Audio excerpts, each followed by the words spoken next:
विकास की झूठी कथा देश के सामने परोसा जाता है। आंकड़े में हेर फेर करके वो बताने की कोशिश करते हैं कि हमने इतना विकास किया, और झूठे आंकड़े वो पेश करते हैं। स्थिति आपने देखा कि किस प्रकार से अभी कुंभ हुआ, महाकुंभ हुआ, और बताया गया कि उसमें केवल 31 मौतें हुई, जबकि बीबीसी की रिपोर्ट ये कहती है कि 82 लोगों की मौतें हुई और 26 लोगों को नगद भुगतान करके उसे चुप करा दिया गया। उसी प्रकार से नोटबंदी की घटना आप देखें। नोटबंदी में उन्होंने दावा किया था 500 और 1000 के नोट बंद करके उन्होंने कहा कि काले धन वापस आएंगे। पूरे देश को लाइन में लगा दिया। कितने लोगों की जानें चली गई, कितने लोग के पास पैसा नहीं था, इलाज के बिना लोगों की मृत्यु हो गई। कितने ऐसे नौजवान हैं जो इंटरव्यू के लिए जाना चाहते थे, जाने के लिए उनके पास पैसे नहीं थे। शादी ब्याह तक के रूप प्रभावित हुआ था। और उन्होंने कहा था 50 दिन मांगे थे, जिस चौराहे में मुझे खड़ा कर दीजिएगा। 50 दिन क्या, हजारों दिन बीत गए, लेकिन नोटबंदी का फायदा क्या हुआ किसी को पता नहीं। 99.3% राशि रकम आरबीआई में जमा हो गया। ये दावे खोखले हैं कि काला धन वापस आएगा। उन्होंने ये भी कहा था कि नक्सलवाद और आतंकवाद की कमर टूट जाएगी, लेकिन दावे के विपरीत घटनाएं घट रही है। वैश्विक महामारी कोरोना जब आया, तब उसे लड़ने के लिए, कोरोना से लड़ने के लिए न इनके पास दवाई उपलब्ध था, न ऑक्सीजन उपलब्ध था, बल्कि पूरे देश के लोगों को ताली बजाने के लिए, थाली बजाने के लिए, मोमबत्ती जलाने के लिए कहा। 21 दिन का लॉकडाउन उन्होंने अचानक घोषित कर दिया। पूरे शहर के लोग अपने अपने प्रदेशों में लौटने के लिए बाध्य हो गए। इसी दिल्ली में लाखों लोग सड़कों पे थे, बॉम्बे में लाखों लोग सड़कों पे थे। गुजरात से आने के लिए कोई ट्रेन नहीं था, न बस मिल रहा था। पैदल चलते चलते कितने लोगों की जानें चली गई। बिना इलाज के कितने लोग काल कवलित हो गए। शमशान घाट में कतारें लगी थी। गंगा किनारे में लाशें पटी हुई थी। और ये नमस्ते ट्रम्प कर रहे थे उस समय। मध्य प्रदेश की सरकार उनको बनानी थी, इसलिए वो कोई कार्रवाई नहीं कर रहे थे। सेकंड फेज के लॉकडाउन की बात करें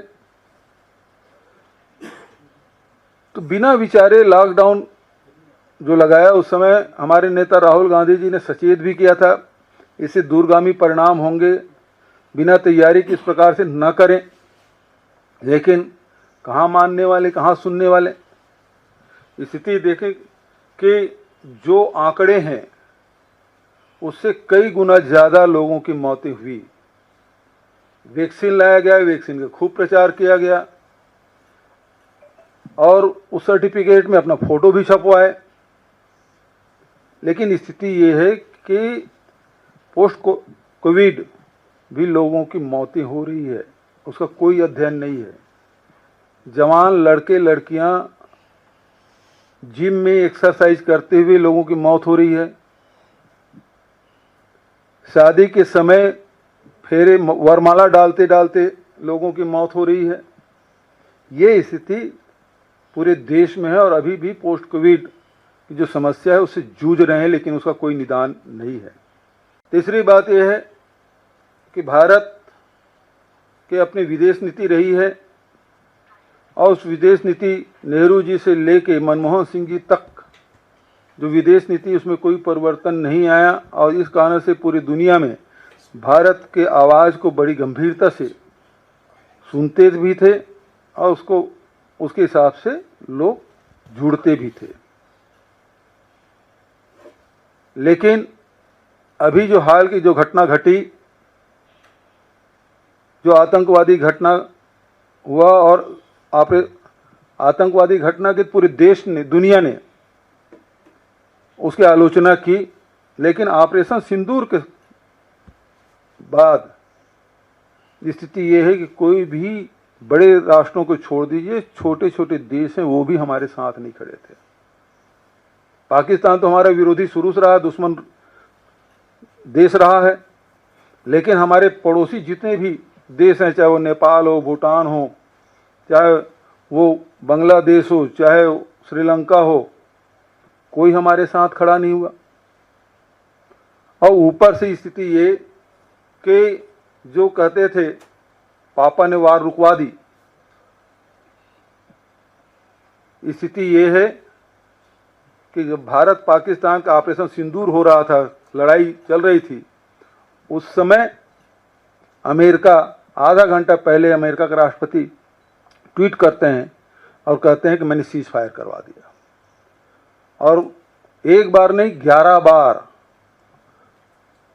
न केवल मीडिया के माध्यम से बल्कि अमेरिका के कोर्ट में भी उन्होंने हलफनामा दायर के गवर्नमेंट की तरफ से कि हमने सीज फायर कराया और व्यापार की धमकी देकर रुकवाया। पूरा देश सन्नाटे में था, अपमानित महसूस कर रहा था कि आज तक के भारत कभी दूसरे देशों की मध्यस्थता स्वीकार नहीं किया। एक झटके में भारत का स्वाभिमान तार तार हो गया। प्रधानमंत्री जी चुनाव के समय खूब बोलते हैं, लेकिन ऐसे समय में चुप्पी साध लेते हैं। एक बार भी अमेरिका के राष्ट्रपति के बयान का उन्होंने खंडन नहीं किया, लगातार वो बोलते रहे, अपमानित करते रहे, लेकिन एक बार भी बोलने की हिम्मत, साहस वो नहीं दिखा पाए। आखिर क्या मजबूरी थी कि वो बोल नहीं पा रहे हैं।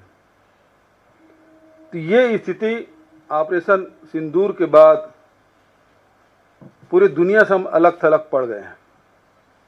इसके पहले तो पूरा विश्व गुरु बन के घूमते थे।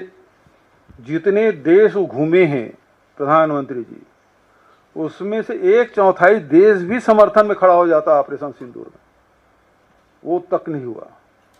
ये बेहद दुर्भाग्यजनक स्थिति। संवैधानिक संस्थाओं का जिस प्रकार से दुरुपयोग इन 11 वर्षों में हुआ है, जो संवैधानिक संस्थाएं प्रजातंत्र को मजबूत करने का काम करती है, यदि विधायिका या कार्यपालिका कोई गलत कदम उठा ले तो न्यायपालिका में हम लोग जाते थे कंप्लेन करने के लिए। अनेक संस्थाएं बनी हुई थी, चाहे वो ईडी हो, आईटी हो, सीबीआई हो, डीआरआई हो, सारी संस्थाएं, एनआईए हो, जहां इस प्रकार से गतिविधियां होती थी, इन संस्थाओं के माध्यम से चाहे वो भ्रष्टाचार रोकने की बात हो, चाहे आतंकवादी गतिविधियों को रोकने के काम हो, वो सारी चीज़ें की जाती थी।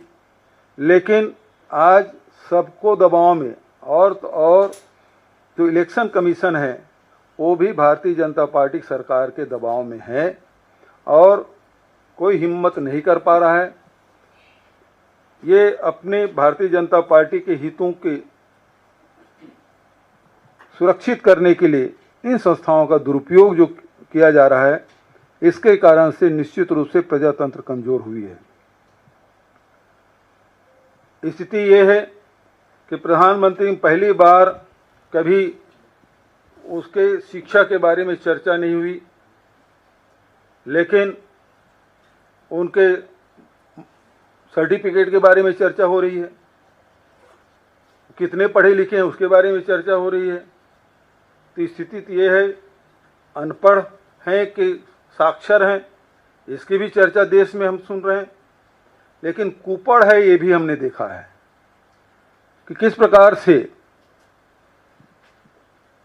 आज वैज्ञानिक युग है, लेकिन नाली के गैस से किस प्रकार से आप खाना पका सकते हैं, चाय बना सकते हैं, इसके बारे में ज्ञान बांटते हुए प्रधानमंत्री जी दिखाई देते हैं। बादलों में राडार काम नहीं करता, इसके बारे में ज्ञान बांटते हमने देखा है। किस प्रकार से बच्चों को मौसम का असर नहीं पड़ता, उसके बारे में ज्ञान बांटते हमने देखा है। तो इस प्रकार से हमको एक कुपड़ प्रधानमंत्री मिला 11 साल में, और 11 साल में देश का बड़ा दुर्भाग्य कि ये मोदी सरकार के नाकामी असफलताओं का 11 साल है। 11 साल में छल प्रपंच झूठ की राजनीति रही, सच को जनता से छुपाया गया। इन 11 वर्षों में अमीर और अमीर होता गया, गरीब और गरीब होते गया। 11 साल में चुनावी चंदा उद्योगपतियों के हाथों से किस प्रकार से लिया गया, सुप्रीम कोर्ट के ने जो निर्देश इलेक्शन कमीशन को दिया और वेबसाइट जारी किया, उससे स्पष्ट हो रहा है कि चंदा दो और धंधा लो, ये इनका रहा है। जो खाऊंगा ना खाने दूंगा, जो भी नारा देते हैं उसको विपरीत वो कदम उठाते हैं। न खाऊंगा न खाने दूंगा, तो केवल वही खाएंगे, दूसरे खाने नहीं देंगे। चंदा वही भर लेंगे, दूसरे को नहीं देंगे। इस प्रकार से इनकी राजनीति रही।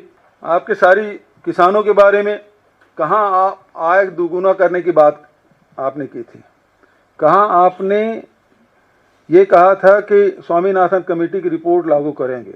आज भी किसान अपने उत्पाद को औने पौने दाम में बेचने के लिए मजबूर हैं।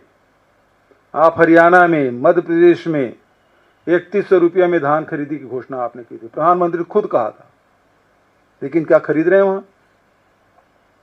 क्या लघु उपज की खरीदी हो रही है? क्या मिलेट्स के समर्थन मूल्य में खरीदी कर पा रहे हैं? कहीं नहीं हो रहा है। आप जो कहते हैं कि जो गरीब किसान हैं उसके लिए आपने योजना बनाई, लेकिन आपके आंकड़े बता रहे हैं कि 17% जो किसान हैं उसको जो पहले दिए थे 10 करोड़ समथिंग, अब उससे भी कम हो गया, 17% की कमी आ गई है। आज स्थिति ये है कि देश में किसान, अब चूंकि बारिश मानसून आ गया है, केरल में प्रवेश कर गया है, जून का महीना है, खेती किसानी से जुड़े हुए लोग हैं। डीएपी नहीं मिल रहा है पूरे देश में।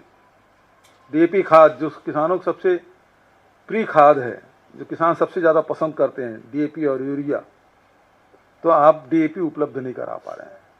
कई राज्यों में आपको बीज उपलब्ध नहीं करा पा रहे हैं। तो आप कृषि को हतोत्साहित करने का काम कर रहे हैं।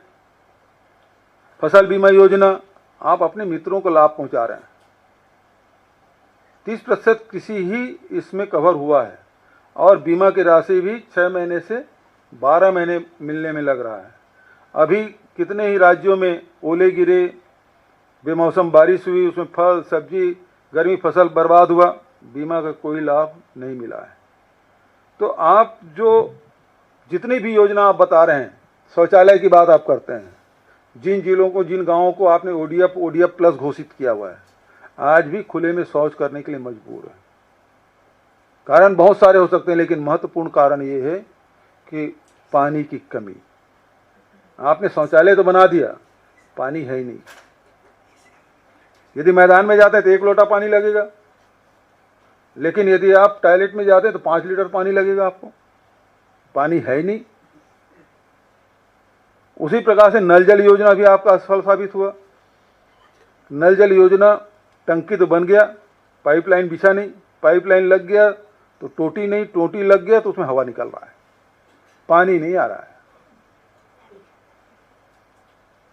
आज भी गांव में टैंकर चलाने के लिए बाध्य हो गए, क्योंकि नए ट्यूबवेल हो नहीं रहे, क्योंकि नल जल योजना आपने शुरू कर दी। तो जैसे पहले सरकारें, राज्य सरकारें ट्यूबवेल करने की व्यवस्था करती थी, भारत सरकार भी ट्यूबवेल करने के लिए पैसा देती थी, अब वो योजना बंद कर दी।